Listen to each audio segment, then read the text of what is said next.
কিভাবে আপনারা একটি ইন্টারন্যাশনাল কার্ডের জন্য আবেদন করতে পারেন, একটু অফার দিয়েছে কোম্পানি থেকে, চাইলে আপনারা এখান থেকে কাজগুলো করে নিতে পারেন।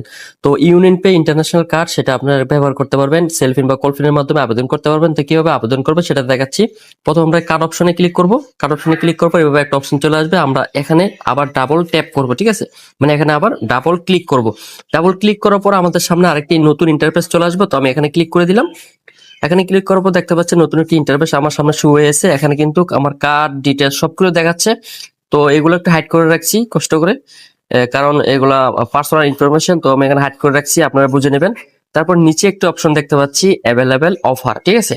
এই যে অ্যাভেলেবেল অফার যে অপশনটা দেখতে পাচ্ছি আমরা, এখান থেকে আমরা ক্লিক করতে হবে, ঠিক আছে। এখানে কিন্তু বলে রাখা ভালো বন্ধুরা, এখানে কোন কোন দেশে আপনারা এখান থেকে পে করতে পারবেন, ডলার, বিভিন্ন জিনিস, সেটা এখান থেকে আছে অ্যাভেলেবেল অফার। এটা একটা অফার হিসেবে কোম্পানি দিয়েছে ইউনিয়ন পে থেকে, ঠিক আছে। এটা চায়না কোম্পানি। আপনারা যেখানে থাকেন না কেন এই কার্ডটা দিয়ে আপনারা ইউজ করতে পারবেন। তো আমি এখানে অ্যাভেলেবল অফারে ক্লিক করে দিলাম। অ্যাভেলেবল অফারে ক্লিক করার পর ইউনিয়ন পে অফার্স যে অপশনটি সেটা এখানে চলে আসছে।